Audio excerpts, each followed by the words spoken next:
आज आम ढाबा स्टाइल रे बनैबा छोले मसला। यह रुटी आउ भात सहित खाई परिबा, परोटा सहित भी खाई परिबा। यह बनैबा को हेले आम प्रथम गोटे कप काबुली चना को 7 ରୁ 8 घंटा बतुरे दबा, ताकू छाणी दबा।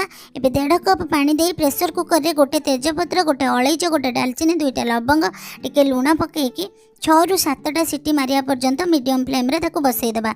एबे देखिबा से भल से सिझी जाइछि। सिझी गला परे ताकू गोटे साइड रे रखी दबा।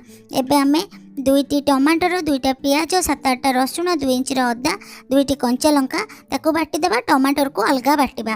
बाटी साइला परे कड़ाई रे 2 चम्मच तेल पकेबा, 1 चम्मच जीरा पकेबा, अल्प टिके हेंगु पकेबा।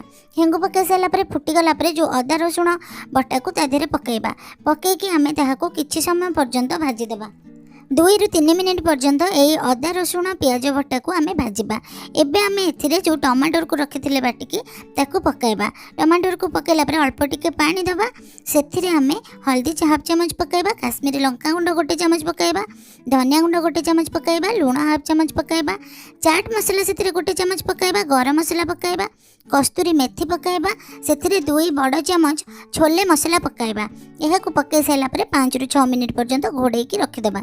घोड़ेकी रखी साइला परे एहीपरि भाबरे भाजिबा जेमति कि तेल अलगा हो जाउची। हुए तो 5 ରୁ 10 मिनिट पर्यंत भाजी परिबा।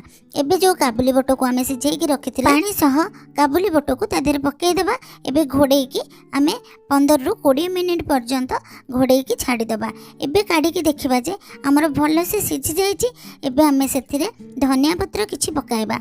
धनिया पत्र पकाई साइला परे ताको आउ टिके टेस्टी करबा पई बघारिबा। तेल 1 चम्मच पकाइबा। तेल गरम हो गला परे 3-4टा कंचा लंका, 2-3टा अदा को सरू सरू काटिकी पकाइबा। सेथिरे आमे 2 चम्मच काश्मीरी लंका गुंड पकाइबा कलर आसीबा पई।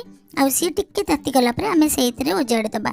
एबे हमर पूरा रेडी हो गला छोले मसला। यह को आमे भात, रुटी, परोटा सहित खाई परिबा।